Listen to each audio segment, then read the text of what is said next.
நேரடியாக இந்த அத்தியாயம் இறங்கி இருக்கிறது. அதற்கு பின்னால் ஒளிந்திருக்கிற, அதற்கு பின்னால் மறைந்திருக்கிற அர்த்தம் இப்னு அப்பாஸே நீங்கள் பதிவு செய்து கொள்ளுங்கள், அது என்னுடைய மரணத்தை தான் பேசுகிறது என்று நேராக சொல்லவில்லை. இந்த அத்தியாயம் எனது மரணத்தை பற்றி தான் பேசுகிறது. மார்க்கம் பரிபூரணமடைந்ததற்கு பிறகு என்னுடைய பணிகள் முடிந்து விட்டது, அதனால் நான் இறக்கப் போகிறேன், இந்த உலகத்தை விட்டு பிரிய போகிறேன் என்றெல்லாம் அவர்கள் சொல்லவில்லை. நபிகள் நாயகம் ஸல்லல்லாஹு அலைஹி வஸல்லம் அவர்களுடைய அவர்களின் வாடையிலும் கோடையிலும் பயணித்து பெருமானார் ஸல்லல்லாஹு அலைஹி வஸல்லம் சொல்லக்கூடிய அறிவுரைகளையும் அறவுரைகளையும் தங்களுடைய உள்ளத்திலே ஏந்தி அல்லாஹ்வுடைய தூதர் ஸல்லல்லாஹு அலைஹி வஸல்லம் அவர்கள் காட்டுகின்ற உபதேசங்களையும் அல்லாஹ்வுடைய தூதர் ஸல்லல்லாஹு அலைஹி வஸல்லம் காட்டுகின்ற நல்வழிகளையும் உளமாற ஏற்றுக்கொண்ட அப்துல்லாஹ் இப்னு அப்பாஸ் திருமறை குர்ஆனுடைய வசனங்களை சகோதரர்களே வாசிக்கிறார் என்று சொல்ல முடியாது, அந்த வசனங்களை சுவாசிக்கிறார் என்று சொல்ல வேண்டும். அப்படி வாழ்ந்தாங்க அந்த முன்னோர்கள், அப்படி வாழ்ந்தார்கள் அந்த முன்னோர்கள். அதனால் தான் 1400 ஆண்டுகளுக்கு முன்பு அரபுலகத்திலே அல்லாஹ்வின் தூதர் ஸல்லல்லாஹு அலைஹி வஸல்லம் அருளப்பட்ட இந்த இஸ்லாம் என்பது ஆதம் நபியின் காலத்திலிருந்தே இருக்கு. இருந்தாலும் இறுதி தூதுத்துவத்தின் அடையாளமாக இருக்கிற இந்த மார்க்கம் தமிழ் பேசுகிற நம் வரைக்கும் எப்படி வந்திருந்தது? தமிழ் பேசுகிற நம் வரைக்கும் எப்படி வந்திருக்கிறது? இதோ இத்தனை பேர் மாஷா அல்லாஹ் இங்கு ஒன்று கூடி இஸ்லாமிய மக்களை கூட்டி வைத்து இப்படி புழுதி பறக்கும் இந்த முஸ்லிம் தெருக்களில் இஸ்லாமிய மார்க்கத்தை பற்றி பேசக்கூடிய அளவிற்கு உண்டான ஒரு சூழல் எப்படி வந்தது? அன்றைய இளைஞர்கள் அன்றைக்கு தியாகம் செய்தார்கள், மார்க்கத்தை படித்தார்கள், மார்க்கத்தை படித்ததை பெருமையாக நினைத்தார்கள், அதுவே தங்களுடைய வாழ்க்கையின் பெரும்பாக்கியம் என்று கருதினார்கள். இங்க இருக்கிற இளைஞர்கள் எல்லாம் உங்கள் உள்ளத்திலே கை வைத்து சொல்லுங்கள், மார்க்கத்தின் புத்தகங்களை எத்தனை நீங்கள் படித்திருக்கிறீர்கள்? மார்க்கத்தினுடைய சட்டங்கள் எத்தனை நீங்கள் படித்திருக்கிறீர்கள்? இஸ்லாமிய மார்க்கத்தின் தூண்கள் என்ன என்று கேட்டால் விரிவாக சொல்லக்கூடிய அளவிற்கு நாம் ஒரு தகுதியை வளர்த்திருக்கிறோமா? ஈமானிய அடிப்படைகள் என்னவென்று கேட்டால் அதை ஆதாரங்களோடு சொல்லக்கூடிய அளவிற்கு கல்வி திறமையை வளர்த்திருக்கிறோமா? குர்ஆனுடைய ஒட்டுமொத்த அத்தியாயங்களையும் வாழ்க்கையில் ஒரு முறையாவது அர்த்தத்தோடு படித்திருக்கிறோமா? உங்களுக்கு நிறைய டாஸ்க் இருக்கு பிரதர்ஸ், இளைஞர்களே, உங்களுக்கு நிறைய டாஸ்க் இருக்கிறது. ஆங்கிலத்திலே ஒரு பழமொழி சொல்லுவார்கள், empty mind is devil's workshop என்பார்கள். சும்மா இருக்கிற மூளையில் தான் ஷைத்தான் வந்து உட்கார்ந்து கொள்வான். ஆனால் ஒரு முஸ்லிம் சும்மாவே இருக்க முடியாது. உனது நேரங்கள் திட்டமிடப்பட்டிருக்கிறது, உனது நேரங்கள் செதுக்கப்பட்டிருக்கிறது, உனது நேரங்கள் நிர்ணயம் செய்யப்பட்டிருக்கிறது. உனது நேரத்தில் நீ இப்படித்தான் வாழ வேண்டும் என்ற பிரத்யேகமான வழிகாட்டுதல்கள் தரப்பட்டிருக்கிறது. அதிகாலை 5 மணியில் இருந்து உன்னுடைய நேரம் கணக்கிடப்படுகிறது. எல்லாரையும் மாறி நீ உறங்கிடலாம் நினைக்காத, எல்லாரையும் மாறி உன்னுடைய நேரத்தை வீணடிக்கலாம் நினைக்காத. உனது நேரம் பொன் போன்றது என்பார்கள், இல்லை, பொன்னை விட உயர்ந்தது என்பதை மட்டும் நீங்கள் மறந்து விடாதீர்கள் சகோதரர்களே. அன்றைக்கு இந்த அப்துல்லாஹ் இப்னு அப்பாஸ் ரலியல்லாஹு அன்ஹு அல்லாஹ்வுடைய தூதர் ஸல்லல்லாஹு அலைஹி வஸல்லம் பயிற்சி பாசறையிலேயே பாடம் பெற்று அல்லாஹ்வுடைய தூதருக்கு அருளப்பட்ட அல் குர்ஆனுடைய வசனங்களை எல்லாம் மனனம் செய்து அதனுடைய அர்த்தங்களை எல்லாம் உள்வாங்கி அதனுடைய விளக்கங்களை எல்லாம் உள்வாங்கி துர்ஜுமானுல் குர்ஆன், குர்ஆனுடைய மொழிபெயர்ப்பாளர் என்கிற சிறப்பை பெற்றாரே, அது உங்களுக்கு முன்மாதிரியாக இல்லையா? அதை நீங்கள் முன்மாதிரியாக எடுத்துக்கொள்ள முடியாதா?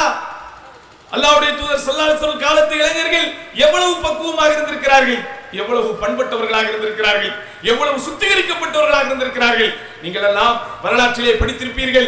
ஒரு கட்டத்தில் அல்லாஹ்வுடைய தூதர் ஸல்லல்லாஹு அலைஹி வஸல்லம் அவர்களது அன்பு மனைவி அன்னை ஆயிஷா ரலியல்லாஹு அன்ஹா எதிரிகளால், அந்த பகைவர்களால், அந்த கயவர்களால் அநியாயமான முறையிலே இட்டு கட்டப்படுகிறார்கள், அநியாயமான முறையிலே அபாண்டமாக இட்டு கட்டப்படுகிறார்கள். அல்லாஹ்வுடைய தூதர் ஸல்லல்லாஹு அலைஹி வஸல்லம் அவர்களுக்கும் அவர்கள் தம் குடும்பத்தாருக்கும் அவர்கள் தம் தோழர்களுக்கும் சொல்லடா துயரத்தை அந்த சம்பவம் தந்தது. தகவலுக்காக சொல்கிறேன், அல்லாஹ்வுடைய தூதர் ஸல்லல்லாஹு அலைஹி வஸல்லம் இந்த மார்க்கத்தினுடைய வழிகாட்டி, மதீனாவினுடைய இந்த சாம்ராஜ்யத்தினுடைய ஜனாதிபதி, ஒட்டுமொத்த உலக முஸ்லிம்களுக்கும் தலைவர், வஹியால் வார்க்கப்படுபவர், அல் குர்ஆனுடைய வசனத்திற்கு நேரடியாக இறக்கப்படுபவர். அப்படி இருந்தும் கூட அல்லாஹ்வுடைய தூதர் ஸல்லல்லாஹு அலைஹி வஸல்லம் அவர்கள் சில பேரிடத்திலே தங்களுடைய குடும்ப வாழ்க்கையை பற்றி ஆலோசனை செய்தார்கள். இப்போது இப்படிப்பட்ட ஒரு பிரச்சனை நடந்து கொண்டிருக்கிறது, இந்த பிரச்சனையை எப்படி எதிர்கொள்ள வேண்டும் என்று அவர்கள் ஆலோசித்த போது, அவர்கள் ஆலோசித்த நபர்களில் உசாமா பின் ஸைத் என்கிற ஒரு நபித்தோழர் ஒருவர், அவருடைய வயது வெறும் 17 வயதில் இருந்த, இத்தனைக்கும் நபி ஸல்லல்லாஹு அலைஹி வஸல்லம் அவர்களுடைய வளர்ப்பு மகன் என்று அறியப்பட்ட ஸைத் இப்னு ஹாரிஸா ரலியல்லாஹு அன்ஹு அவர்களுக்கு மகனாக பிறந்த, சொல்ல போனால் நபி ஸல்லல்லாஹு அலைஹி வஸல்லம் தலைமுறை, அதற்கு அடுத்த தலைமுறை என்று அதற்கும் தாண்டிய மூன்றாம் தலைமுறையில் இருந்த 17 வயது மட்டுமே கொண்ட ஒருவரிடத்தில் தன்னுடைய குடும்ப வாழ்க்கையை பற்றி அல்லாஹ்வுடைய தூதர் ஆலோசனை பெறக்கூடிய அளவிற்கு தகுதியோடும் பக்குவத்தோடும் பண்பாட்டோடும் அன்றைய இளைஞர்கள் இருந்தார்கள். இன்றைய இளைஞர்கள் அவர்களுடைய வீட்டில் நடைபெறுகின்ற சாதாரண விஷயத்தில் உங்களிடத்திலே ஆலோசனை கேட்பார்கள். அவங்களுடைய பெற்றோர்கள் 17 வயது உங்களுக்கு இருக்கிறது என்று வைத்துக் கொள்ளுங்கள். எந்த விஷயத்திற்காக உங்களுடைய தாயோ உங்களுடைய தந்தையோ உங்களிடத்தில் ஆலோசனை கேட்கிறார்களா? உங்களிடத்தில் உபதேசம் கேட்கிறார்களா? உங்களுடைய அறிவுரை எதிர்பார்க்கிறார்களா? உங்களுடைய ஐடியாக்கள் என்ன என்று எதிர்பார்க்கிறார்களா? இல்லையே. அவர்கள் கவலை முழுவதும் உங்களை பற்றித்தான் இருக்கிறது. பள்ளிக்கூடம் போய் கொண்டிருக்கிற என்னுடைய மகன் ஒழுக்கமாக வீடு திரும்புவானா? கல்லூரிக்கு போய் கொண்டிருக்கிற என்னுடைய மகன் ஒழுக்கமாக வீடு திரும்புவானா? காரணம், இன்றைக்கு உங்களுடைய ஒழுக்க சித்தாந்தத்தையே குழி தோண்டி புதைப்பதற்குண்டான அத்துணை விஷயங்களும் அரசாங்கத்தின் அங்கீகாரத்தோடு வந்து விட்டது, மறந்து விடாதீர்கள். ஆமா, இன்றைக்கு வானவில் அதெல்லாம் நீங்க கேள்விப்பட்டிருப்பீங்க. ஆணுக்கு ஆண் பெண்ணுக்கு பெண் என்றெல்லாம் இன்றைக்கு ரொம்ப கொச்சையான கலாச்சாரம் இன்றைக்கு நம்முடைய நாடுகள் வரைக்கும் வந்து விட்டது. மேலை நாடுகளில் மேற்கத்திய கலாச்சாரங்களாக மட்டுமே இருந்து வந்த அந்த எல்லா பாழாய் போன புழுதி பிடித்த அசிங்கங்கள் அருவருப்புகள் இன்றைக்கு நம்முடைய இல்லங்கள் தேடி வந்து விட்டது. சகோதரர்களே, அதிலிருந்து உங்கள் பிள்ளைகளை எதை கொண்டு நீங்கள் பாதுகாப்பீர்கள்? நீங்கள் நினைத்துக் கொண்டிருக்கிறீர்களா? நீங்கள் நினைத்துக் கொண்டிருக்கிறீர்களா இந்த நாகூரின் இந்த சையது பள்ளி தெருவில் உங்கள் வீட்டில் உங்கள் பையன் இருப்பதை போலத்தான் அவன் படிப்பதற்கு போன இடத்திலேயே இருப்பான் என்று? இந்த நாகூரில் இந்த முஸ்லிம் பாரம்பரியம் மிக்க ஊரில் இந்த ஊர் முஹல்லாக்களுக்கு மத்தியிலே உங்கள் பையன் இந்த இங்கே இருப்பதை போலத்தான் பெங்களூருவிலும் சென்னையிலும் இருப்பான் என்று எண்ணிக்கொண்டிருக்கிறீர்களா? இல்ல. கேடுகட்ட கலாச்சாரத்திற்கு கொடி பிடித்துக் கொண்டிருந்தவர்கள் எல்லாம் ஒரு 5 ஆண்டுகளுக்கு முன்பு, ஒரு 10 ஆண்டுகளுக்கு முன்பு சும்மா 100 பேர் 200 பேர் கலந்து கொண்டிருந்த இந்த வானவில் பேரணிகளில் இன்றைக்கு லட்சக்கணக்கானவர்கள் திரளக்கூடிய ஒரு சூழல் வந்துவிட்டது. அதில் புர்கா அணிந்து கொண்டிருக்கிற பெண்களும் திரண்டிருக்கிறார்கள் என்பதுதான் கவலைக்குரிய விஷயம். சகோதரர்களே, நீங்க என்ன தர்பியத்தை கொடுத்துட்டீங்க உங்க பிள்ளைகளுக்கு? என்ன ஒழுக்கத்தை கொடுத்துட்டீங்க உங்க பிள்ளைகளுக்கு? இந்த பிள்ளை நாளைக்கு இன்ஜினியர் ஆவான் என்பதற்காக வெளிநாட்டிலே வெந்த பூமியிலே நொந்து வாழ்ந்து 25 ஆண்டு காலத்தை கழிக்கிறான் ஒவ்வொரு தகப்பனும். சும்மா கிடையாது. வெளிநாட்டிலே எல்லாரும் பெரிய பெரிய வேலைகளில் இல்லை. இரண்டார்ந்த இளைஞர்களே, நீங்கள் எண்ணிக்கொண்டிருக்கிறீர்களா சவுதியிலும் துபாயிலும் குவைத்திலும் கத்தரிலும் உங்கள் வாப்பாமார்கள் இருக்கிறார்கள் என்றால் அங்கே என்ன பெரிய துபாய் ஷேக்குகளாக வந்து கொண்டிருக்கிறார்கள் என்று நினைக்கிறீங்களா? சாதாரண வேலையில் இருக்கிறாங்க. 3 வேளை உணவை அவர்கள் தொடர்ச்சியாக எடுத்துக்கொள்வதே இல்லை. உன்னை இன்ஜினியர் ஆக்குவதற்காக, உன்னை பட்டதாரி ஆக்குவதற்காக, உன்னை இந்த சமூகத்தில் அங்கீகாரம் கொண்டவர்களாக ஆக்குவதற்காக, உனக்கு ஒரு சொந்த வீட்டை கட்டி தருவதற்காக, உனக்கு ஒரு பல்சர் பைக் வாங்கி தருவதற்காக, புகழ்பெற்ற கல்லூரியிலே உனக்கு ஒரு அட்மிஷன் வாங்குவதற்காக அவனுடைய 10 ஆண்டு கால உழைப்பங்கை போய் கொண்டிருக்கிறது. அவனுடைய 15 ஆண்டு கால உழைப்பங்கை போய் கொண்டிருக்கிறது. காய்ந்த ரொட்டியையும் நேற்று செய்த குழம்பையும் சூடு செய்து சாப்பிட்டு தான் அவனுடைய பெருவாரியான இரவுகள் கடிந்து கொண்டிருக்கிறது என்பது உங்களுக்கு தெரியுமா? சும்மா அவங்க வெக்கேஷனுக்கு வரும்போது வெள்ளையும் சொல்லையுமா வராங்க, நிறைய சென்ட்டுகள் பொருட்களையும் வாங்கி கொண்டு வரார்கள். அதுதான் அவர்களது உண்மையான வாழ்க்கை என்ற இளைஞர்களை நீ நினைத்து விடாதே. உன்னை அவன் எதிர்பார்த்து கொண்டிருக்கிறான். நான் பட்ட கஷ்டம் என் மகன் பட்டு விடக்கூடாது, நான் பட்ட கஷ்டம் என் வாரிசு பட்டு விடக்கூடாது. வெந்த பூமியிலே நொந்து வந்ததை போல் எனது வாழ்க்கையை போல் அவன் வாழ்க்கை போகக்கூடாது. இங்கே அடிக்கிற வெயிலிலும் அங்கே அடிக்கிற கடும் குளிரிலும் ஊக்கத்தை தியாகம் செய்து சொந்த விருப்பை எல்லாம் மறந்து, கட்டிலை மறந்து, தொட்டிலை மறந்து, ஊர் உறவுகளை மறந்து என் வாழ்க்கை இங்கே வெந்து கொண்டிருப்பதை போல் என் மகன் வாழ்க்கை வெந்து கொள்ளக் கூடாது என்று அன்றாடம் நிந்தனையை, கஷ்டத்தை, துன்பத்தை, துயரத்தை, இடர்பாடுகளை, நஷ்டங்களை, அவச்சொல்களை, அவமானங்களை ஒவ்வொரு நாளும் ஏற்றுக்கொண்டு உனக்காக கடவு கொண்டு கொண்டிருக்கிறான் என்பதை மட்டும் இளைஞனை நீ மறந்து விடாதே. நீ ஜாலியாவே உன்னுடைய வாழ்க்கை போய்கிட்டு இருக்கும் நீ மட்டும் நினைக்காத. அதற்காகவா நாம் படைக்கப்பட்டோம்? ஜாலியாக வாழ்வதற்காகவா நாம் படைக்கப்பட்டோம்? உனக்கென்று இலக்கு இல்லையா? உனக்கென்று லட்சியம் இல்லையா? வமா கலக்துல் ஜின்ன வல் இன்ஸ இல்லா லியஅபுதூன். மனிதர்களையும் ஜின்களையும் நான் படைத்ததை என்னை வணங்குவதற்காகத்தான் என்று அல்லாஹ் சொல்கிறானே, அந்த வணக்க வழிபாட்டிலே ஈடுபட வேண்டும் என்று உன் முன்பலம் சொல்லவில்லையா? உள்மனம் சொல்லவில்லையா? ஷாபுன் நஷா ஃபீ இபாதத்தில்லாஹ், இறை வணக்கத்தில் இளமையை கழித்த இளைஞன் அன்றைக்கு மறுமை நாளில் நிழலே இல்லாத அந்த நாளில் அர்ஷின் நிழலின் கீழ் இடம் பெறுவான் என்று சொன்னார்களே. ஏன் உனக்கு அங்கே ஒரு இடம் வேண்டும் என்கிற ஆசை இல்லையா? சிந்தித்து பாருங்கள் சகோதரர்களே. உங்களுக்கு முன்மாதிரி இருக்கிறது, உங்களுக்கு எடுத்துக்காட்டு இருக்கிறது, உங்களுக்கு இலக்குகள் நிர்ணயிக்கப்பட்டிருக்கிறது, உங்களுடைய லட்சியங்கள் தீர்மானிக்கப்பட்டிருக்கிறது. குர்ஆனுடைய ஒரே ஒரு துவா, அதை சிந்தித்து பார் இளைஞனே, உனக்கு தெரியும் உனது வாழ்க்கையின் லட்சியம் என்னவென்று. அல்லாஹ் ரப்பல் ஆலமீன் குர்ஆனில் நம்முடைய தேவைகளுக்காக நிறைய பிரார்த்தனைகளை செய்ய சொல்கிறான். அதில் ஒரு பிரார்த்தனை வருகிறது, உன்னையும் உன் அன்னை தந்தையும் ஒன்றிணைக்கிற பிரார்த்தனை. என்ற பிரார்த்தனை உன்னையும் உன் தாய் தந்தையரையும் ஒன்றாக ஒரே நேர்கோட்டில் பயணிக்க செய்கிற பிரார்த்தனை. என்ற பிரார்த்தனை, ரப்பனா ஹப்லனா மின் அஸ்வாஜினா வ துர்ரியாத்தினா குர்ரத அயுன். எங்கள் இறைவா, எங்கள் மனைவியரையும் எங்களுடைய மக்களையும் எங்கள் கண்களுக்கு குளிர்ச்சியாக ஆக்கு. நீ மது அருந்தி கொண்டிருந்தால் அது உன் தாய் தந்தைக்கு கண் குளிர்ச்சியாக இருக்குமா? நீ போதை பழக்க வழக்கத்திற்கு அடிமையாகி கெட்ட கெட்ட சகவாசங்களோடு நீ உன்னுடைய வாழ்க்கையை கடத்தி கொண்டிருந்தால், கெட்ட நண்பர்களோடு உன்னுடைய நேரத்தை கடத்தி கொண்டிருந்தால், சினிமா தியேட்டருக்கு உள்ளே போய் அங்கே நீ சீட்டி அடித்துக் கொண்டிருந்தால், அங்கே நீ விசில் அடித்துக் கொண்டிருந்தால், கோடி கோடியாக சம்பாதிக்கிறார்கள். எத்தனை கோடி என்று நாம் சொல்ல முடியாத அளவிற்கு ஒவ்வொருவரும் 1000 கோடி 10,000 கோடி பல லட்சம் கோடியை வைத்துக் கொண்டிருக்கிறார்கள். நீ சினிமாவிற்கு தியேட்டருக்கு உள்ளே சென்று சீட்டி அடிப்பதனால் உன் தாய் தந்தைக்கு குளிர்ச்சியாக இருக்குமா? உன் தாய் தந்தைக்கு கண்களுக்கு குளிர்ச்சியாக இருக்குமா? எப்போது உன் தாய் தந்தையினுடைய கண்களுக்கு நீ குளிர்ச்சியாக இருப்பாய்? ஆஹா, என் மகன் ஒழுக்கமாக இருக்கிறான், என் மகன் உண்மை பேசுகிறான், என் மகன் கற்பொழுக்கத்தோடு இருக்கிறான், என் மகன் நல்லொழுக்கத்தோடு இருக்கிறான், அவனுடைய மொபைல் போன்களில் எந்த கெட்ட காட்சிகளும் இல்லை, என் மகனுக்கு கெட்ட நண்பர்களே இல்லை, என் மகன் அதிகாலையில் இருந்து அல்லாஹ்வின் இல்லத்திற்கு போய் விடுவான், என் மகன் அன்றாடம் குர்ஆனை ஓதிக் கொண்டிருக்கிறான், என் மகன் என் பெயர் சொல்லும் பிள்ளை, நான் என்ன சொன்னாலும் அவன் கேட்பான், என் மகன் எல்லோருக்கும் உதவி செய்யக்கூடியவனாக இருக்கிறான், என் மகன் மனிதநேய சிந்தனையோடு வளர்ந்து கொண்டிருக்கிறான், என் மகன் அவன் யாருக்கும் எந்த குறையும் வைப்பதில்லை, என் மகன் அவனால் முடிந்த எல்லா உதவிகளையும் பிறருக்கு செய்கிறான், என் மகன் என் குடும்பத்திலேயே சிறந்தவன், என் மகனை பார்த்து என்னுடைய ஊர்க்காரர்கள், என்னுடைய உறவுக்காரர்கள், என்னுடைய சொந்த பந்தங்கள் எல்லாம் பெருமை கொள்ளத்தக்க வகையில் என் மகன் முன்மாதிரியாக வாழ்ந்து கொண்டிருக்கிறான் என்று பெயர் பெற்றால் தானே உன் தாய்க்கும் தந்தைக்கும் கண்களுக்கு குளிர்ச்சியாக நீ இருப்பாய். சிந்தியுங்கள் சகோதரர்களை, சிந்தியுங்கள். இலக்கை மறந்து பயணிக்காதீர்கள். இன்றைக்கு யாரெல்லாம் ஒரு 40 வயதை தாண்டி சம்பாதிக்கவும் முடியாமல், வாழ்க்கையில் செட்டில் ஆகவும் முடியாமல், நினைத்த கனவுகளை நிறைவேற்றவும் முடியாமல், உங்களுக்கு தெரிந்த நபர்கள் யாராவது அங்கும் இங்கும் உள்ளுக்குள் குமுறி கொண்டிருந்தால், புடுங்கிக் கொண்டிருந்தால், கொஞ்சம் தனியாக கூட்டு போய் அவரிடத்தில் அட்வைஸ் கேட்டு பார். அவன் சொல்லுவான், என் இளம் பருவத்தை கொஞ்சம் நான் வீணடித்ததன் விளைவு இன்றைக்கு நான் அனுபவித்துக் கொண்டிருக்கிறேன். ஒரு கட்டத்தில் எதையெல்லாம் விளையாட்டாக நாம் செய்து கொண்டிருக்கிறோமோ, எதெல்லாம் பொழுதுபோக்காக நாம் செய்து கொண்டிருக்கிறோமோ, அது ஒரு கட்டத்தில் நம்முடைய வாழ்க்கையை வீணடித்து விடும் சகோதரர்களே. உதாரணமாக, நீ இசைக்கு அடிமையாகி விட்டாய் என்று பார். ஒரு உதாரணத்திற்கு சொல்லுகிறேன்.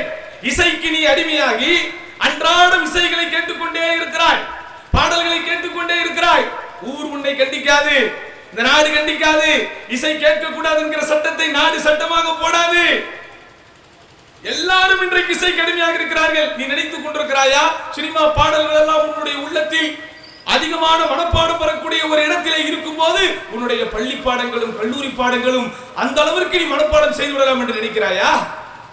500 பாடல்களை 1000 பாடல்களை நீ மனனம் செய்து உன்னுடைய உள்ளத்திலே நீ ஏற்றி வைத்திருக்கிறாய், உன்னுடைய சிந்தனையிலே நீ ஏற்றி வைத்திருக்கிறாய் என்றால் மீதி எங்க பிரதர் ஸ்பேஸ் இருக்குது? அடுத்த அகாடமிக் பாடத்தையும் உனக்கு பயனளிக்கக்கூடிய பாடத்தையும் உன்னுடைய உள்ளத்திற்குள் சொருக. ஒரு 5 GB ஒரு பென்டிரைவ் வச்சிருக்கேன்னு வை, ஒரு உதாரணத்துக்கு சொல்றேன். ஒரு 10 GB பென்டிரைவை நீங்கள் வைத்திருக்கிறீர்கள் என்றால் 9 GBயும் அதில் பாடல்களையே நீ ஏற்றி விட்டாய். 9.5 GBயும் நீ அதில் சினிமா படங்களையே ஏற்றி விட்டாய். பயனுள்ளவைகளை ஏற்றிக்கொள்வதற்கு நீ என்ன வைத்திருக்கிறாய் உன்னுடைய மெமரி கார்டில்? நீ என்ன வைத்திருக்கிறாய் உன்னுடைய பென்டிரைவில்? அதே போன்றுதான் என் இளைஞனே, அதே போன்றுதான். உனக்கு நிறைய கடமைகள் இருக்கிறது, உனக்கு நிறைய லட்சியங்கள் இருக்கிறது, உனக்கு நிறைய வேலைகள் இருக்கிறது. உன்னை நீ ஒழுக்கப்படுத்த வேண்டும், உன்னை சார்ந்திருப்பவர்களுக்கு நீ வழிகாட்ட வேண்டும். இதே சமயத்தில் வழிகட்டு தரிகட்டு போயிருக்கக்கூடிய இதே காலகட்டத்தில் சில இளைஞர்கள் தங்களுடைய இளம் பருவத்தை நல்ல முறையில் கழித்தவர்கள் இருப்பார்கள். ஊருக்கும் குடும்பத்திற்கும் நல்ல பேரை வாங்கி தந்தவர்கள் இருப்பார்கள். அவர்கள் எல்லாம் எனக்கு தெரியும். சில பேர் வெளிநாட்டிலிருந்து விடுமுறைக்கு வருவார்கள். நல்ல இளைஞர்கள், தரமான இளைஞர்கள். அவர்களை விட ஒரு 5 வயது 10 வயது குறைவாக இருக்கிற எல்லா பிள்ளைகளும் நானா நானா நானா என்று அந்த இளைஞனையே சுற்றி சுற்றி வருவார்கள். போதெல்லாம் நான் நினைத்து பார்ப்பேன், இளம் பருவத்தை சரியான முறையிலே கழித்தால் அவன் இந்த சமூகத்திற்கு எவ்வளவு தூரம் பயனுள்ளவனாக இருக்கிறான் என்று. அதனால் அன்பார்ந்தவர்களே, உங்களுடைய இளம் பருவத்தை நீங்கள் மிக சரியாக கழிக்க வேண்டிய ஒரு காலகட்டத்திலே நீங்கள் இருக்கிறீர்கள். அல்லாஹ்வுடைய தூதர் ஸல்லல்லாஹு அலைஹி வஸல்லம் காலத்தில் நபிகள் நாயகம் ஸல்லல்லாஹு அலைஹி வஸல்லம் அவர்களுடைய போர்க்களத்திலே பங்கு பெறுவதற்கு சில இளைஞர்கள் வருகிறார்கள். அல்லாஹ்வுடைய தூதர் ஸல்லல்லாஹு அலைஹி வஸல்லம் அன்றிலிருந்தே உலகம் சட்டமாக கொண்டு வராத ஐநா போன்ற உலகத்தினுடைய கவனத்தை திசை திருப்பக்கூடிய உலகத்தினுடைய எல்லாருக்கும் ஒரு பொதுவாக ஒரு வழிகாட்டுதலை தரக்கூடிய இந்த சூழல்கள் எல்லாம் இல்லாத அந்த காலத்திலேயே 1400 ஆண்டுகளுக்கு முன்னமேயே அல்லாஹ்வுடைய தூதர் ஸல்லல்லாஹு அலைஹி வஸல்லம் குழந்தை பணியாளர்களை அல்லாஹ்வுடைய தூதர் தடுத்தார்கள். 14 வயசு நிக்கிற 14 வயதை கொண்ட ஒரு இளைஞர் அல்லாஹ்வுடைய தூதர் ஸல்லல்லாஹு அலைஹி வஸல்லம் இடத்திலே வருகிறார். பெருமானார் ஸல்லல்லாஹு அலைஹி வஸல்லம் இடத்திலே வருகிறார். அப்துல்லாஹ் இப்னு உமர் ரலியல்லாஹு அன்ஹு போர்க்களத்திலே நானும் கலந்து கொள்ள வேண்டும் அல்லாஹ்வின் தூதரே என்கிறார். நானும் உங்களோட போர்க்களத்திலே கலந்து கொள்கிறேன் அல்லாஹ்வின் தூதரே என்கிறார். அல்லாஹ்வுடைய தூதர் ஸல்லல்லாஹு அலைஹி வஸல்லம் அனுமதிக்கவில்லை. அடுத்த ஆண்டு இன்னொரு யுத்தம் நடக்கிறது, அதற்கும் நான் வருகிறேன் அல்லாஹ்வுடைய தூதரே என்கிறார். 15 வயதை தாண்டியதற்கு பிறகு அவரிடத்திலே அல்லாஹ்வுடைய தூதர் ஸல்லல்லாஹு அலைஹி வஸல்லம் வேகம் இருக்கிறது, வீரம் இருக்கிறது, பக்குவம் இருக்கிறது என்பதை பார்த்ததற்கு பிறகுதான் அந்த போர்க்களத்திலே பங்கெடுப்பதற்கு அனுமதி கொடுத்தார்கள். இந்த சம்பவத்தை நான் எதுக்கு சொல்றேன் அப்படின்னா, இந்த சம்பவத்தை நான் சொல்வதற்கு காரணம் என்னன்னா, உண்மையான இளைஞர்கள், இலக்குடன் பயணிக்கின்ற இளைஞர்கள் எப்படி இருப்பார்கள் என்றால், வயதை தாண்டிய பக்குவம் அவர்களிடத்திலே இருக்கும். கனி இருப்ப காய்க்க வந்தற்று என்று சொல்வார்கள். அதுபோல வயதான கனிகள் ஒருபுறம் இருந்தாலும் இளம் காயாக இருக்கிற இவன் பிறருடைய கவனத்தை ஈர்க்கிற விதத்திலே நடந்து கொள்வான். அதான் வயதை தாண்டிய பக்குவம் அவர்களிடத்திலே இருக்கும். அன்பார்ந்தவர்களே, கிளியனூர் என்கிற பகுதியிலே நம்முடைய ஜமாத்தின் சார்பாக ஒரு பள்ளிவாசலுடைய ஒரு விஷயத்திற்காக வருகை தந்திருக்கிறார்கள். மிகுந்த சிரமத்திலே இருக்கிறார்கள். ஒரு பெரிய பொருளாதாரம்லாம் அவர்களுக்கு தேவைப்படலை. ஒரு 1 லட்சம் தான் அவர்களுக்கு தேவைப்படுகிறது. இங்கே உங்களுடைய உதவியை நாடி வந்திருக்கிறார்கள். இன்ஷா அல்லாஹ் கூட்டத்தை கவனிச்சுக்கிட்டே இருங்க. அவங்க அப்படியே மெதுவாக உங்களிடத்தில் வருவார்கள். உங்களுடைய உதவிகளை அல்லாஹ்வுடைய பாதைகளை அள்ளி கொடுங்கள். எல்லாம் வல்ல அல்லாஹ் சுப்ஹானஹு வ தஆலா நம்முடைய நல்லறங்களை ஏற்றுக்கொண்டு எல்லா விதத்திலும் நமக்கு நன்மைகளை தருவானாக. அப்போ அல்லாஹ்வுடைய தூதர் ஸல்லல்லாஹு அலைஹி வஸல்லம் அவர்களால் உருவாக்கப்பட்ட இளைஞர்கள் பிறருக்கு முன்மாதிரிகளாக இருந்தார்கள். அப்துல்லாஹ் இப்னு சுபைர் ரலியல்லாஹு அன்ஹு அல்லாஹ்வுடைய தூதர் ஸல்லல்லாஹு அலைஹி வஸல்லம் காலத்திலே இருந்த இளம் பிள்ளைகளில் ஒருவர். அவரு ரசூலுல்லாஹி ஸல்லல்லாஹு அலைஹி வஸல்லம் காலத்திலே சிறு பிள்ளைகள், சிறுவர்கள் நபி ஸல்லல்லாஹு அலைஹி வஸல்லத்திலே பைஅத் பெறுவதற்காக வரக்கூடிய அந்த கூட்டத்தை வழிநடத்தக்கூடியவராக இருந்தார். இதெல்லாம் வரலாற்றிலே சொல்லப்படுகிறது சகோதரர்களே, இதெல்லாம் வரலாற்றில் சொல்லப்படுது. சரி, இப்போ நான் ஒரு சிறந்த இளைஞனாக மாற வேண்டுமானால் என்ன செய்யும்? அல்லாஹ்வுடைய தூதர் ஸல்லல்லாஹு அலைஹி வஸல்லம் காலத்திலே நடைபெற்ற அந்த சம்பவங்களை நாம் சொல்லிக் கொண்டிருக்கிறோம் என்றால் சொல்லிக் கொண்டே போகலாம். ஆனா இந்த இடத்துல இளைஞனாக, ஒரு முன்மாதிரி மிக்க இளைஞனாக நான் வாழ வேண்டுமானால் என்ன செய்யணும்? 5 விஷயம் தான். சூரத்துல் லுக்மான் அல்லாஹ் சுப்ஹானஹு வ தஆலா எல்லோருக்கும் முன்மாதிரிகளாக இருக்கத்தக்க வகையிலே ஒரு சூறாவையே இறக்கி வைத்தான். லுக்மான் என்கிற ஒரு ஹக்கீம், ஒரு மதிநுட்பம் மிகுந்த ஒரு நல்ல மனிதர், ஒரு கல்வியாளர். அவர் ஒரு இறை தூதர் கூட அல்ல. அவர் தன்னுடைய மகனுக்கு செய்த உபதேசத்தை அருள்மறை குர்ஆன் அழகாக நமக்கு சொல்லி காட்டுகிறது. இதை மட்டும் உங்கள் வாழ்க்கையில் நீங்கள் செயல்படுத்துங்கள். என் அன்பார்ந்த இளைஞர்களே, உங்களை மிஞ்சுவோர் யாரும் இல்லை. அல்லாஹ் உங்களிடத்திலே மிகப்பெரிய ஆற்றலை கொடுத்திருக்கிறான், மிகப்பெரிய சக்தியை கொடுத்திருக்கிறான். இந்த ஆற்றலையும் இந்த சக்தியையும் இந்த கேடுகட்ட சினிமாவிலே கழித்து விடாதீர்கள். இந்த அருவருக்கத்தக்க மற்ற பாவங்களிலே கழித்து விடாதீர்கள். இந்த அருவருக்கத்தக்க சமூகத்திலே உங்களுக்கு அவப்பெயரை ஏற்படுத்தக்கூடிய போதை பழக்க வழக்கத்திலே கழித்து விடாதீர்கள். ஒரு நிலையான ஒரு விஷயம் உங்களுக்காக காத்திருக்கிறது. இந்த சமூகமே உங்களுடைய தலைமைக்காக ஏங்கிக் கொண்டிருக்கிறது. உங்களுக்கு தெரியாது, இங்கே இருக்கிற இளைஞர்களில் எத்தனை பேர் நாளைய சமுதாயத்தை வழிநடத்தக்கூடிய அறிஞர்களாக மாறுவீர்கள் என்று. உங்களுக்கு தெரியாது, இங்கே இருக்கிற இளைஞர்களில் எத்தனை பேர் நாளைய இந்த சமுதாயத்திற்கே தலைவராக விளங்குவீர்கள் என்று. இன்றைக்கு சமூகத்திற்கு சரியான தலைமைத்துவம் வேண்டும். அடுத்த கட்ட தலைமுறைக்கு முன்மாதிரியாக வாழக்கூடிய இளைஞர்கள் வேண்டும். இதோ அல்லாஹ் சுப்ஹானஹு வ தஆலா லுக்மான் அலைஹிஸ்ஸலாம் அவர் தம் புதல்வருக்கு செய்த உபதேசத்தை சொல்கிறானே, அந்த விஷயத்தை மட்டும் உங்கள் மனதில் வைத்தால் நீங்கள் தான் இலக்கோடு பயணிக்கின்ற இளைஞர்கள். அல்லாஹ் சொல்கிறான், வஇது கால லுக்மான் லிஇப்னிஹி லுக்மான் தன்னுடைய மகனுக்கு உபதேசம் செய்வதை நபியே நீங்கள் நினைவு கூறுங்கள். எப்போதோ நடந்த விஷயத்தை பல நூற்றாண்டுகளுக்கு முன்பு நடந்த விஷயத்தை 1400 ஆண்டுகளுக்கு முன்பு அன்னலம் பெருமானார் ரசூலுல்லாஹி ஸல்லல்லாஹு அலைஹி வஸல்லம் அவர்களுக்கு அல்லாஹ் ரப்புல் ஆலமீன் அருளிய இந்த வேதத்தில் நபியே நீங்கள் நினைவு கூறுங்கள் என்று ஆரம்பிக்கிறார். காரணம், நினைவு கூறுதல் தான் வாழ்க்கையில் நல்லதை தரும் சகோதரர்களே. உபதேசம் செய்தல் தான் நமக்கு சரியான வழிகாட்டுதல்களை தரும் இளைஞர்களே. அப்ப அல்லாஹ் சொல்கிறான், வஇது கால லுக்மான் லிஇப்னிஹி, லுக்மான் தம் புதல்வருக்கு உபதேசம் செய்த வேளையிலே வஹுவ யஇதுஹு, என்ன சொன்னான் தெரியுமா? யா புனை லா துஷ்ரிக் பில்லாஹ். அதான் முதலாவது உபதேசம். என் அருமை மகனே, அல்லாஹ்விற்கு எதையும் இணையாக்காதே, அல்லாஹ்வுக்கு எதையும் இணையாக்காதே. ஆமாம், உங்களுடைய தேவைகளை நீங்கள் அல்லாஹ்விடத்தில் மட்டுமே கேட்டு பாருங்கள். உங்களை பாதுகாக்கக்கூடிய இறைவனாக, இரட்சகனாக அல்லாஹ் இருக்கிறான் என்கிற நம்பிக்கை நீங்கள் உங்கள் உள்ளத்திலே வைத்து பாருங்கள். உங்களை போன்ற துணிச்சல் மிக்கவர்கள் யாரும் இந்த உலகத்திலே பார்க்க முடியாது. சரியான இறைபக்தியும் அல்லாஹ்வின் மீது இருக்கக்கூடிய நம்பிக்கையும் இன்றைக்கு குறைந்து வரக்கூடிய காரணத்தினால் தான் சிறு வயதிலேயே இளைஞர்களும் இளம்பெண்களும் மன அழுத்தங்களுக்கு ஆளாகிறார்கள். ஸ்ட்ரெஸ் என்று சொல்லுகிறோமே, அந்த மன அழுத்தங்களுக்கு ஆளாகிறார்கள். சின்ன சின்ன பிரச்சனைகளை கூட இன்றைக்கு அவர்கள் எதிர்கொள்வதற்கு தயாரில்லை. சின்ன சின்ன பிரச்சனைகளை கூட இன்றைக்கு அவர்கள் எதிர்நோக்குவதற்கு தயாராக இல்லை. உங்களுக்கு எல்லாம் தெரியும், இன்றைக்கு சுமார் 35 வயதை தாண்டியவர்கள், 40 வயதை தாண்டியவர்கள் பள்ளிகளிலே படிக்கும் போது நம்முடைய ஆசிரியர்கள் நம்மை எப்படி நடத்தினார்கள்? இன்றைய ஆசிரியர்கள் அப்படி நடத்துறது இல்லை. பிள்ளைகளை நடத்தவும் முடியாது. இன்றைக்கு நம்ம எல்லாம் படிக்கும் போது நம்முடைய ஆசிரியர்கள் நம்மை அடித்த விதம், நம்மை நடத்திய விதம், நம்மை கண்டித்த விதம் சொல்லி மாளாது. சின்ன சின்ன தப்பு செய்தாலும் அவ்வளவு பெரிய கண்டனங்களுக்கும் அவ்வளவு பெரிய கண்டிப்புகளுக்கும் ஆளானோம். வீட்டுல அதை சொல்ல முடியாது. சொன்னா பாப்பா அம்மா உடனே சொல்லிடுவாங்க, நீ ஏதாவது தப்பு பண்ணிருப்ப, அதுக்கு தான் உன்னை வாத்தியார் போட்டு அடிச்சிருப்பாருன்னு போயிடுவாங்க. ஆனால் இன்றைக்கு அப்படி அல்ல. ஆசிரியர்கள் பிள்ளைகளை அடிக்கவே கூடாது என்கிற அந்த சட்டம் உலகளாவிய அளவில் அமல்படுத்தப்படுகிறது. ரொம்ப ஸ்ட்ரிக்டாக அமல்படுத்தப்படுகிறது. ஆதலால் இன்றைக்கு பிள்ளைகள் அன்றைக்கு கண்டிக்கப்பட்டதை போல் கண்டிக்கப்படுவதில்லை. அன்றைக்கு தண்டனைகள் தரப்பட்டதை போல் இன்றைக்கு தரப்படுவதில்லை. அதனால சின்ன சின்ன விஷயங்களை கூட எதிர்கொள்ள முடியாமல் ஒரு கோடைத்தனத்தை உள்ளத்திற்குள் வைத்துக் கொண்டிருக்கிறார்கள். பரீட்சை வந்தால் அவர்களுக்கு பயம் வருகிறது. பரீட்சையில் எதிர்பார்த்த மதிப்பெண்கள் கிடைக்கவில்லை என்றால் அவர்களுக்கு பயம் வருகிறது. அவர்கள் எந்த இடத்திலே எந்த அன்பை எதிர்பார்க்கிறார்களோ அந்த அன்பு அவர்களுக்கு கிடைக்காவிட்டால் ஏங்கி போய்விடுகிறார்கள்.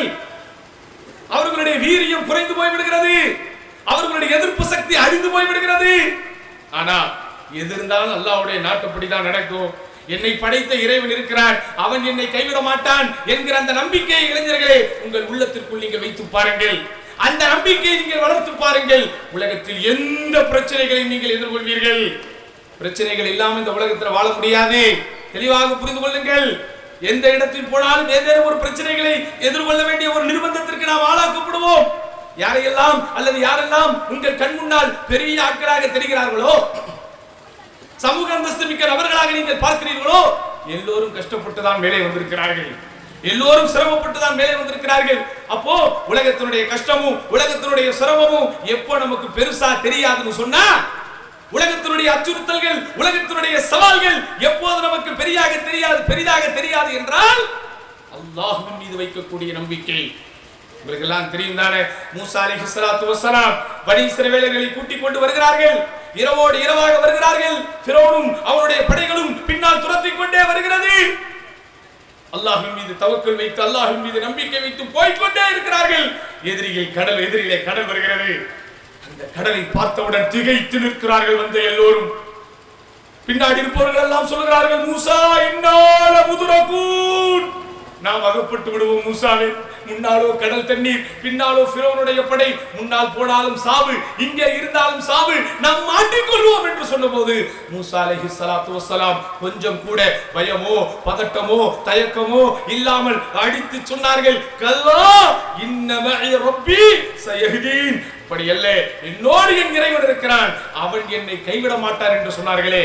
அந்த நம்பிக்கை உங்களுடைய உள்ளத்திற்குள் வர வேண்டும் இளைஞர்களே. எதையும் நீங்க எதிர்கொள்வீங்க. இந்த சப்ஜெக்ட் எனக்கு படிக்க முடியலையே, கவலைப்படாதீங்க, அல்லாஹ் மீது நம்பிக்கை வைத்து முயற்சி செய்யுங்கள். எல்லாமே உங்களுக்கு இலகுவாகிவிடும். எல்லாமே இலகுவாகிடும். இன்னைக்கு ஒரு லாங்குவேஜை படிப்பதற்கு, ஒரு மொழியை படிப்பதற்கு திணறுகிறோம். இன்றைக்கு இன்றைக்கு ஒரு மொழியிலே ஒரு நல்ல எஃபிஷியன்சி அடைவதற்கு கஷ்டப்பட்டு கொண்டிருக்கிறோம். ஆனா உங்களுக்கு தெரியுமா, ஸெய்த் இப்னு சாபித் என்கிற நபித்தோழர் அல்லாஹ்வுடைய தூதர் ஸல்லல்லாஹு அலைஹி வஸல்லம் காலத்தில் வெறும் 15 நாட்களில் யூதர்களுடைய மொழியை அப்படியே படித்து விட்டு வந்தார். எந்த இன்ஸ்டிடியூட்டுக்கு போனார்னு தெரியல, யார் அவங்களுக்கு டியூட்டரா இருந்தாங்கன்னு தெரியல, யார் அவங்களுக்கு பாடம் சொல்லி கொடுத்தாங்கன்னு தெரியல. அல்லாஹ்வுடைய தூதர் ஸல்லல்லாஹு அலைஹி வஸல்லம் ஸெய்தே நீ போய் படித்து விட்டு வா, இந்த யூதர்கள் சொல்லுகின்ற விஷயத்திலே எனக்கு நம்பிக்கை இல்லாமல் இருக்கிறது, அவர்கள் வேதத்தில் இப்படி இருக்கிறது அப்படி இருக்கிறது என்கிறார்கள், ஆனால் நான் அவர்களை நம்பவில்லை, ஆதலால் அவர்களது மொழியை ஸெய்தே நீ படித்து விட்டு வா என்றுதான் அல்லாஹ்வுடைய தூதர் ஸல்லல்லாஹு அலைஹி வஸல்லம் ஆணையிட்டார்கள். அன்பார்ந்த சகோதரர்களே, ஸெய்த் இப்னு சாபித் வாக்கு மூலமாக சொல்கிறார், மா மதா நிஸ்ஃபு ஷஹர், மாதத்தின் பாதி கூட கடக்கவில்லை, நான் யூதர்களுடைய மொழியை படித்து விட்டு வந்து விட்டேன். நான் தான் அல்லாஹ்வுடைய தூதருக்கு யூதர்கள் மொழிக்கு அபிஷியல் டிரான்ஸ்லேட்டராக இருந்தேன். அல்லாஹ்வுடைய தூதர் நான் அந்த மொழியை படித்து விட்டு வந்ததற்கு பிறகு என்னை கொண்டுதான் யூதர்களுக்கு கடிதமே எழுத சொன்னார்கள். எவ்வளவு பெரிய ஆற்றல் உங்ககிட்ட இருக்குது, எவ்வளவு பெரிய எஃபிஷியன்சி உங்ககிட்ட இருக்குது, எவ்வளவு பெரிய சக்தி அல்லாஹ் உனக்கு கொடுத்திருக்கிறான், எவ்வளவு பெரிய வளத்தை உனக்கு கொடுத்திருக்கிறான். ஏன் உன்னுடைய சிந்தனை பாதுகாக்கப்படுகிறது. இசைக்கு அடிமையாகாமல், பாடல்களுக்கு அடிமையாகாமல், சினிமாவுக்கு அடிமையாகாமல், சினிமா கூத்தாடிகளுக்கு அடிமையாகாமல், சுயநலத்தோடு செல்லுகின்ற அரசியல் கட்சிகளுக்கு அடிமையாகாமல், போதை பழக்க வழக்கங்களுக்கு அடிமையாகாமல், மது பழக்க வழக்கத்திற்கு அடிமையாகாமல், பாலியல் சிந்தனைகளுக்கு அடிமையாகாமல் உன் சிந்தனை பாதுகாக்கப்பட்டால் ஒரு மொழியை படிப்பதற்கு ஒரு மாதம் போதும் சகோதரர்களே. அவ்வளவு பெரிய வளத்தை அல்லாஹ் உங்களுக்கு கொடுத்திருக்கிறான். இதுதான் பேரின்பம், இதுதான் பேரின்பம். நண்பர்களோடு சேர்ந்து அரட்டை அடிக்கிறதோ, ஃப்ரெண்ட்ஸுகளோட சேர்ந்து அவுட்டிங் போறதோ, நண்பர்களோட சேர்ந்து போய் சினிமாக்கு போறதோ, நண்பர்களோட சேர்ந்து பார்ட்டி செலிப்ரேட் பண்றதோ, நண்பர்களோட சேர்ந்து பெரிய பெரிய மால்களுக்கு போய் போட்டோவை எடுத்து Facebookல போடுவதோ, சிற்றின்பங்கள் சகோதரர்களே, சிற்றின்பங்கள். எல்லோரும் மறந்து விடுவார்கள், எல்லோரும் மறந்து விடுவார்கள். நீங்கள் போடுகின்ற ஒரு பதிவை பற்றி நீங்கள் நினைப்பீர்கள், ஆஹா நான் சமூக வலைத்தளத்திலே ஆக்டிவாக செயல்பட்டுக் கொண்டிருக்கிறேன், ஒரு போட்டோவை போட்டு விட்டால் எனக்கு 100 லைக் வருகிறது, 200 லைக் வருகிறது. கொஞ்ச நேரம் தான், அடுத்து இன்னொரு போட்டோ வர 1000 லைக் அள்ளிட்டு போயிடுவான். அதுதான் உண்மை. நீங்கள் எவ்வளவு சிந்தித்து எவ்வளவு பெரிய கருத்துக்களை போட்டாலும் கொஞ்ச நேரம் தான் சகோதரர்களே சமூகத்தின் இதயத்தை, அதாவது மனிதர்களுடைய இதயங்களிலே இருக்கும். அதனால் அன்பார்ந்த இளைஞர்களே, முதலில் உங்களை நீங்கள் பக்குவப்படுத்துவதற்கு, முதலில் உங்களை நீங்கள் பண்படுத்துவதற்கு, முதலில் உங்களை நீங்கள் சுத்திகரிப்பதற்கு, முதலில் உங்களை நீங்கள் தூய்மைப்படுத்துவதற்கு அல்லாஹ்வோடு இருக்கின்ற தொடர்பை வலுப்படுத்துங்கள். அதுதான் அல்லாஹ்வுடைய தூதர் ஸல்லல்லாஹு அலைஹி வஸல்லம் சின்ன பிள்ளைகளுக்கு எல்லாம் சொல்லி கொடுத்தாங்க. முஆத் இப்னு ஜபல் என்கிற நபித்தோழரை கூப்பிட்டு இதைத்தான் சொல்லி கொடுத்தாங்க. யா முஆத் இதா சஅல்த ஃபஸ்அலில்லாஹ் இதஸ்தஅன்த ஃபஸ்தஇன் பில்லாஹ். முஆதே, ஏதாவது கேட்பதாக இருந்தால் அல்லாஹ்விடத்திலே கேளு, எதையாவது உதவி தேடுவதாக இருந்தால் அல்லாஹ்விடத்திலே உதவி